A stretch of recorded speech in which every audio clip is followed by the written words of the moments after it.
পুরো মধ্যপ্রাচ্য জুড়ে বাজছে তৃতীয় বিশ্বযুদ্ধের দামামা। আর এরই মধ্যেই আমাদের হাতে এসে পৌঁছেছে গুরুত্বপূর্ণ আন্তর্জাতিক সংবাদ। শুরুতেই শিরোনাম। সিরিয়ায় আবারও তাকফিরি জঙ্গিদের উত্থান, সন্ত্রাস বিরোধী যুদ্ধে সিরিয়ার পাশে থাকবে ইরান ও প্রতিরোধ ফ্রন্ট বলে ইরানের স্পিকারের বার্তা।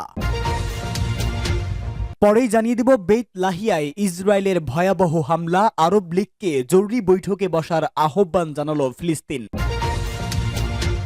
এরপরেই জানাবো ইসরায়েল চলমান যুদ্ধের প্রতিটি ফ্রন্টে পরাজিত হয়েছে, জাতির উদ্দেশ্যে শেখ নাঈম কাশেমের ভাষণ। এদিকে নৌবাহিনীর সমরাস্ত্র উৎপাদনে ইরান স্বয়ংসম্পূর্ণতা অর্জন করেছে, সাইরির মন্তব্য। এবং সর্বশেষ জানাবো জঙ্গি অবস্থানগুলোতে বোমা বর্ষণ করছে সিরিয়া ও রাশিয়ার যুদ্ধ বিমান। এতক্ষণ শুনছিলেন সংবাদ শিরোনাম, এবারে বিস্তারিত। তবে তার আগে প্রতিদিনের আপডেট আন্তর্জাতিক সংবাদ সবার আগে পেতে ভিডিওটিতে একটি লাইক দিয়ে চ্যানেলটি সাবস্ক্রাইব করার অনুরোধ রইল।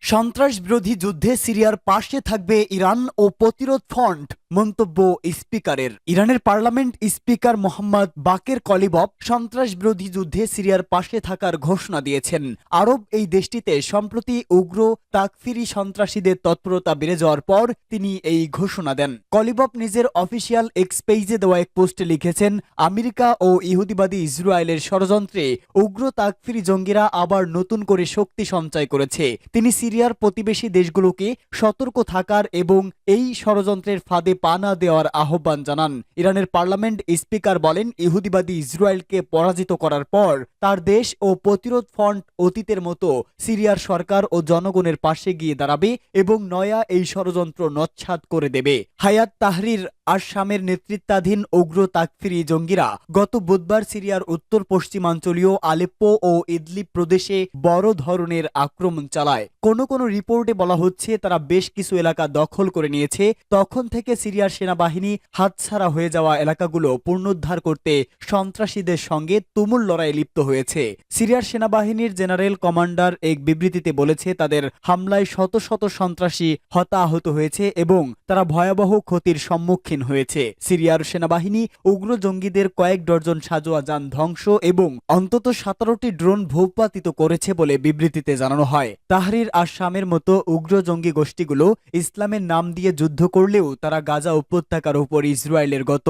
প্রায় 14 মাসের হামলার বিরুদ্ধে টু শব্দটিও করেননি। তারা বরং ইসরায়েলের পৃষ্ঠপোষকতা নিয়ে এখন সিরিয়া সরকারের বিরুদ্ধে আবার লড়াই নেমেছে। বিশ্লেষকরা বলছেন, জঙ্গি গোষ্ঠীগুলোর উদ্দেশ্য চলমান গাজা যুদ্ধে ইসরায়েলের হাতকে শক্তিশালী করা।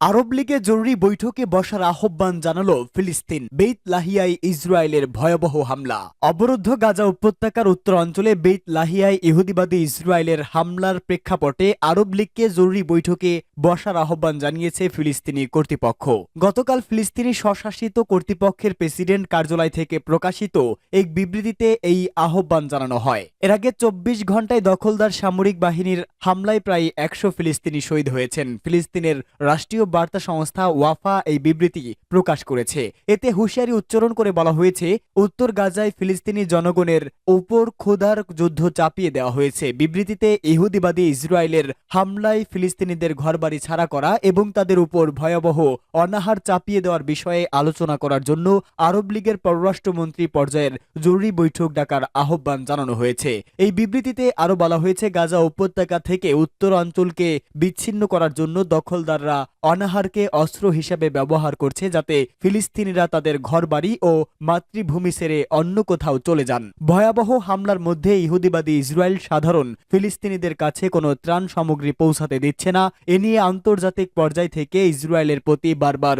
অনুরোধ জানানো সত্ত্বেও দখলদার এই শক্তি তা আমলে নেয়নি। এক্ষেত্রে আরব দেশগুলোর নিষ্ক্রিয়তা পরিস্থিতিকে অনেক বেশি জটিল করে তুলছে বলে আন্তর্জাতিক পর্যবেক্ষকরা মনে করেন। জাতির উদ্দেশ্যে শেখ নাঈম কাশেমের ভাষণ। ইসরায়েল চলমান যুদ্ধের প্রতিটি ফ্রন্টে পরাজিত হয়েছে। লেবাননের ইসলামী প্রতিরোধ আন্দোলন হিজবুল্লাহর মহাসচিব শেখ নাঈম কাশেম বলেছেন, ইহুদিবাদী ইসরায়েল চলমান যুদ্ধের প্রতিটি ফ্রন্টে পরাজিত হয়েছে। তেল আবিব আমেরিকার নেতৃত্বাধীন পশ্চিমা বিশ্বের সর্বাত্মক সমর্থন পাওয়া সত্ত্বেও প্রতিরোধ যোদ্ধারা এই বিজয় ছিনিয়ে আনতে পারছেন বলে তিনি মন্তব্য করেন। শেখ নাঈম কাশেম টেলিভিশনে সম্প্রচারিত এক ভাষণে বলেন, আমরা বহুবার বলেছি আমরা যুদ্ধ করতে চাই না, বরং আমাদের লক্ষ্য গাজা উপত্যকাকে পৃষ্ঠপোষকতা দেওয়া। এখনো যদি আমাদের উপর যুদ্ধ চাপিয়ে দেওয়া হয় আমরা তার জন্য প্রস্তুত রয়েছি বলে তিনি মন্তব্য করেন। হিজবুল্লাহ মহাসচিব বলেন, ৬৪ দিন আগে ইহুদিবাদী সেনারা দক্ষিণ লেবাননে ভয়াবহ স্থল হামলা শুরু করে। ইসরায়েল ওই হামলার জন্য সুনির্দিষ্ট লক্ষ্য নির্ধারণ করে। হিজবুল্লাহকে ধ্বংস করা, উত্তর ইসরায়েলের ইহুদিবাদীদেরকে তাদের বাড়ি ঘরে ফেরত আনা এবং নয়া মধ্যপ্রাচ্য গঠন করা। শেখ নাঈম কাশেম বলেন, ইসরায়েলিদের হামলা আমাদের জন্য কঠিন ছিল এবং আমরা প্রায় 10 দিনের মতো ছন্নছাড়া অবস্থায় ছিলাম, কিন্তু এরপর হিজবুল্লাহ যোদ্ধারা সমন্বিত ফিরে পান। আবার তাদের কন্ট্রোল অ্যান্ড কমান্ড সেন্টার আগের মতো কাজ করতে শুরু করে এবং আমরা পূর্ণ শক্তিতে লড়াইয়ে অবতীর্ণ হই। হিজবুল্লাহ নেতা বলেন, প্রতিরোধ যোদ্ধাদের একের পর এক আঘাতে ইসরায়েল দিশেহারা হয়ে ওঠে এবং ইহুদিবাদী জনগণ ও রাজনীতিবিদরা নিজেদের নিরাপত্তার কথা ভেবে দুঃখ ও হতাশায় ডুবে যায়। তিনি আরো বলেন, আমরা প্রথম যুদ্ধে নামিনি, কিন্তু যুদ্ধের ফলাফল ছিল আমাদের অনুকূলে। আমরা শক্তিশালী অবস্থানে থেকে যুদ্ধবিরতি করেছি, উন্নত শির থেকে যুদ্ধ বন্ধে সম্মত হয়েছি এবং ইসরায়েল হিজবুল্লাহকে ধ্বংস করার পরিবর্তে হিজবুল্লাহর সঙ্গে যুদ্ধবিরতি দিয়ে মানে কেটে পড়েছে। একটি জনমত জরিপের উদ্ধৃত দিয়ে শেখ নাঈম কাশেম বলেন, ইহুদিবাদী ইসরায়েলের 61% মানুষ স্বীকার করেছে তেল আবিব হিজবুল্লাহর সঙ্গে যুদ্ধে জয়লাভ করেনি। তিনি বলেন, পরাজয় ইহুদিবাদী ইসরায়েলকে চারদিক থেকে ঘিরে ধরেছে। নৌবাহিনীর সমরাস্ত্র উৎপাদনে ইরান স্বয়ং সম্পূর্ণতা অর্জন করেছে বলে সাইরির মন্তব্য। ইরানের সশস্ত্র বাহিনীর উপসমন্বয়ক রিয়ার অ্যাডমিরাল হাবিবুল্লাহ সাইরি বলেছেন, তার দেশ বর্তমানে সাধারণ ডেস্টিয়ার, গাইডেড মিসাইল ডেস্টিয়ার এবং যে কোনো ধরনের সাবমেরিন উৎপাদনের সক্ষমতা অর্জন করেছে। এসব নৌযান অভ্যন্তরীণভাবে উৎপাদিত বিভিন্ন সমরাস্ত্র ও স্মার্ট গোলাবারুদ ব্যবহার করতে সক্ষম বলেও তিনি মন্তব্য করেছেন। অ্যাডমিরাল সাইরি ইরানের উত্তর পূর্বাঞ্চল মাজদাহ শহরের প্রধান জুমার নামাজ শুরুর আগে এক বক্তৃতায় একথা জানান। ইরানের সাবেক ওই নৌ প্রধান বলেন, নৌবাহিনীর সমরাস্ত্র ও সামরিক সরঞ্জাম উৎপাদনে তার দেশের সর্বোচ্চ মাত্রার সক্ষমতা অর্জন করেছে এবং ইরানের নৌবাহিনীর সকল সামরিক সরঞ্জাম বর্তমানে দেশেই উৎপাদিত হয়। অ্যাডমিরাল সাইরি বলেন, অভ্যন্তরীণভাবে উৎপাদিত প্রতিরক্ষা সরঞ্জাম দিয়ে ইরানের সামুদ্রিক তৎপরতার নিরাপত্তা নিশ্চিত করা হয়েছে। তিনি বলেন, ইরানের নৌবাহিনী উচ্চমাত্রায় শক্তিমত্তা শুধু এদেশের পানি সীমা নয়, সেই সঙ্গে আকাশ ও স্থলপথ সহ সমগ্র ভূখণ্ডের নিরাপত্তা নিশ্চিত করেছে। ইরানের নৌবাহিনী বিশ্বের অন্তত 6000 জলদস্যুদের হাত থেকে রক্ষা করেছে বলেও তিনি জানান। সাইরি বলেন, ইরানের সামুদ্রিক কূটনৈতিক বর্তমানে সর্বোচ্চ অবস্থানে রয়েছে। জঙ্গি অবস্থানগুলোতে বোমা বর্ষণ করেছে সিরিয়া ও রাশিয়ার যুদ্ধবিমান।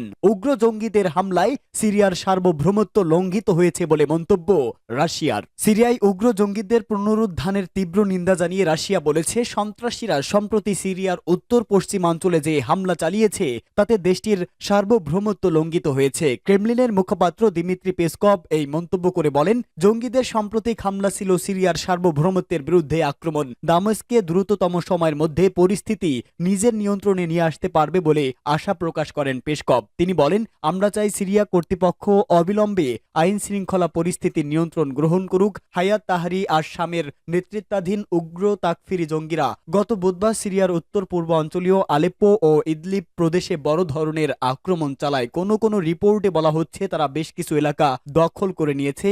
তখন থেকে সিরিয়ার সেনাবাহিনী তাড়াহুড়া করে হাতছাড়া এলাকাগুলো পুনরুদ্ধার করতে সন্ত্রাসীদের সঙ্গে তুমুল লড়াই লিপ্ত হয়েছে। গতকাল সিরিয়ার সেনাবাহিনী ইদলিবে জঙ্গিদের অগ্রভিযান রুখে দিয়েছে বলেও খবর দিয়েছে আল মায়াদিন টেলিভিশন। এটি জানিয়েছে, পার্শ্ববর্তী আলেপ্পো প্রদেশে দুপক্ষের মধ্যে ভয়াবহ সংঘর্ষ চলছে। আলেপ্পোর উত্তর অঞ্চলীয় আদাদান শহর থেকে জঙ্গিদের 4টি বড় ধরনের অভিযান রুখে দেওয়া হয়েছে বলেও আল মায়াদিন জানিয়েছে। উগ্র তাকফিরি জঙ্গিদের হামলা প্রতিহত করার উদ্দেশ্যে রাশিয়া ও সিরিয়ার যুদ্ধ বিমানগুলো সিরিয়ার উত্তর পশ্চিমাঞ্চলের জঙ্গি অধ্যুষিত এলাকাগুলোতে বোমা বর্ষণ করছে।